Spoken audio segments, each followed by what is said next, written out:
Welcome to Buckeyes Tomorrow Morning for Monday, October 13th. I'm your host, Tom Orr. The Wisconsin game in 5 days, the game against Michigan in 47 days. If you're planning your next event, make it unforgettable with Grateful Griddle, Columbus's favorite food truck, serving out smash burgers, gourmet sandwiches, and good vibes. Book your catering today at gratefulgriddleoh.com. On today's show, you're going to get to hear a little bit from Ohio State head coach Ryan Day, get his thoughts after the Buckeyes' 34-16 win at Illinois on Saturday. Some interesting stuff.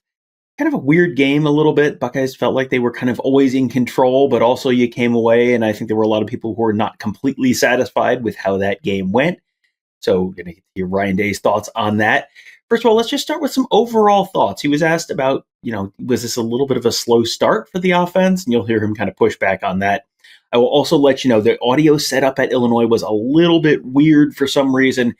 There was some loud background noise that came through at one point. So if you're watching this, you're going to see a couple of quick edits in the video. That's just to sort of mitigate some of those weird issues. There will be another edit in one of the clips a little later on that was kind of the same kind of deal. So here you go. Ryan Day's thoughts. Were the Buckeyes off to a little bit of a slow start in this game? Yeah, the first drive was a field goal. Was the second drive the touchdown? Yeah, so I don't know if it's a slow start. A slow start would probably be 2, 3 and outs. I feel like we did start fast. We didn't quite convert down there the first drive, but I thought on the road it was a good first drive. We always want to score touchdowns, but sort of set the tone, some physicality, and then we came right back down and scored on the next drive. So I thought that was good. We kicked the field goal again, and then we hit another touchdown. So to be 20-3 going into halftime against a good opponent, and we all know that. Coming to a noon kickoff, in conference against a very good team, 11 a.m. kickoff, we all know the concern is that, you show up and you don't have a lot of energy. I don't think that was the case at all.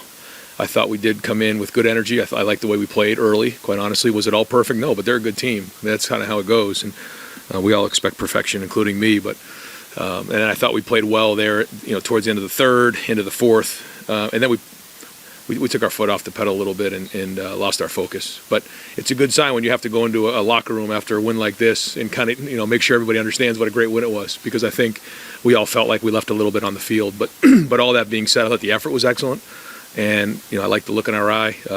Defense created a bunch of turnovers, which when that happens, the chances of winning are going to be obviously in our favor.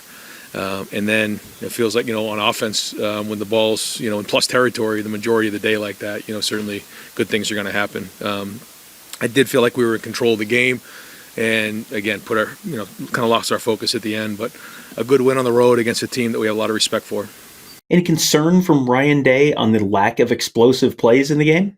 The thing that was tricky was it's a good thing, but we were in plus territory a lot. It's hard to be explosive as you get into the plus 25 area, because as the field gets pulled down, and then when we were a little bit towards midfield, they were playing a little bit more coverage, and again that goes back to the unselfishness of our team and understanding what needs to get done. And there's a lot of plays that we're going to want back, but I thought there was a lot of good physical runs down there where we punched the ball in, and like you said, did what we had to do to win the game. That's the bottom line.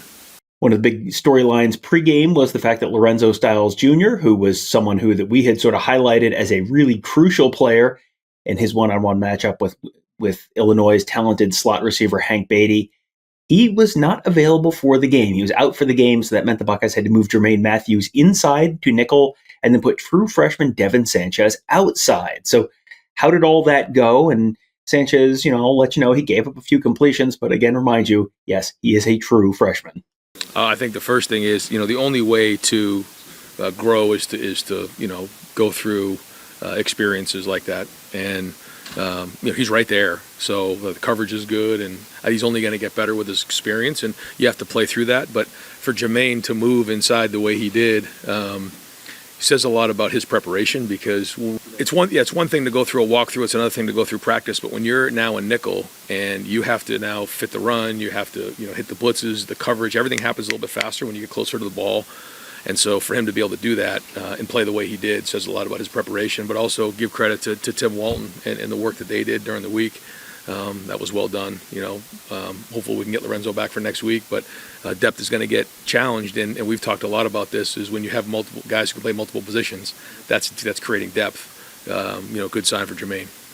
One of the things that people were not particularly thrilled about on Saturday was how the Buckeyes ran the ball. Bo Jackson, 10 carries, 47 yards. That's okay. CJ Donaldson, 13 carries, 44 yards. That's okay. So is that a concern right now? Yeah, I think we're running physical. We'll look and see if there were some things that, if there was more there, because, we always want to, gain 8-9 yards a carry. When you get tight in the red zone, some of those, the expectations of those aren't going to be 4 more, but we want to be 4 more on every run, outside of the 10-yard line. And, we need to go and look to see, is it a blocking issue? Is there a personnel issue? Are we blocking and then, just getting what we block for? We got to look at all those things. But I thought the offensive line was moving people today. When I watched the iPad, I'll have to go back and watch the film. We were moving the line of scrimmage. There were some blocks that we lost across the board, and then got to figure out making sure that the runs are hitting exactly right, because some did, but others, I thought maybe there was more there that we need to figure out why that is. For all the wailing and gnashing of teeth on the message boards and on Twitter and all that kind of stuff on Saturday, this was, of course, a game on the road against a ranked opponent that the Buckeyes won by 18 points. So even with all that, what do you learn about your young guys when you have them go on the road and an opportunity to face a ranked team in a hostile environment? Like, what do you learn about your young guys in those kind of circumstances? Well, one thing is, we keep pushing them about being consistent in their approach, and so far we've got that. But it's a long road. We're only halfway through the season. I think the guys who we didn't know about going into the season, they've now proven that they belong. Okay, now what do we want this team to look like as we continue to grow and build? So that's all been good, and they're competitive, they're edgy, they like these type of environments, and they want to be great, and they expect to be great. They expect to win all the time. And as much as I was on them about growing up and maturing, you are seeing a pretty mature group. I mean, they're starting to learn really what it takes, and they're pulling for each other. And I think the last thing is, and this is going to be a challenge for every team in the country, including ours, is just as time goes on, everyone has expectations when they come into a game. When they're not met, it's easy to start pulling in different directions, and that's selfishness. And I think our guys are very unselfish. I think they're coming together as a team, and that's going to be one of the things that we have to make sure is an advantage for us.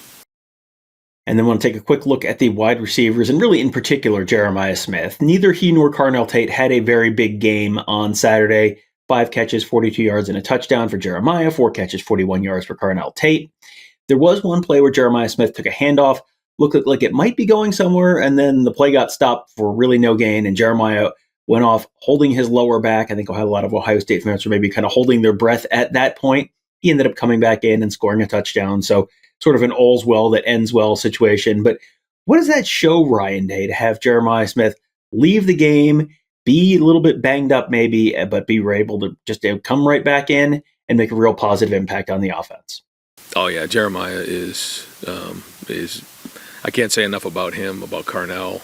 In a game like this, we found ourselves down in there a lot and ran the ball a lot, and they're into it just like everybody else. I mean, they want to look like last week every week, but when you have a team that understands what needs to get done, that's when you have a chance to be special. And he's a tough player. On that play, we had an opportunity to really have an X-play, and we actually had 2 guys there to block one. It didn't happen, and so he ended up taking a shot that we don't want to see happen, but he was able to recover. He's a tough player. So that will do it for the Ohio State-Illinois recap. We'll talk to our buddy Ross Fulton, the X's and O's guru at BuckeyeHuddle.com, a little later on in the week, get you some more in-depth schematic breakdown of that kind of stuff. But oh boy, it was an eventful weekend elsewhere in the Big Ten. Michigan lost to USC. Tony and I will have our Michigan Monday show for you, looking at that and what that means for the Wolverines and Sharon Moore.